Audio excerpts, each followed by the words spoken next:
ಗಂಡನನ್ನ ಬಿಟ್ಟು ಮಕ್ಕಳ ಜೊತೆ ತವರು ಮನೆ ಸೇರಿದ್ದ ಮಹಿಳೆಯ ಭೀಕರ ಕೊಲೆಯಾಗಿರುವ ಘಟನೆ ಚಿಕ್ಕಮಗಳೂರಿನ ಅರೇನೂರು ಗ್ರಾಮದಲ್ಲಿ ಮಂಗಳವಾರ ನಡೆದಿದೆ.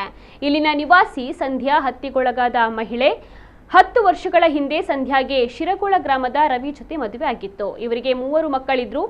ಬಳಿಕ ಸಂಬಂಧದಲ್ಲಿ ಬಿರುಕು ಉಂಟಾಗಿ ಸಂಧ್ಯಾ ಕಳೆದ 3 ವರ್ಷಗಳಿಂದ ಗಂಡನನ್ನ ಬಿಟ್ಟು ಅರೇನೂರು ಗ್ರಾಮದ ತವರು ಮನೆ ಸೇರಿದ್ದಳು. ಕಾಫಿ ತೋಟದಲ್ಲಿ ಕೆಲಸವನ್ನ ಮಾಡುತ್ತಾ ಜೀವನವನ್ನ ನಡೆಸ್ತಾ ಇದ್ಲು.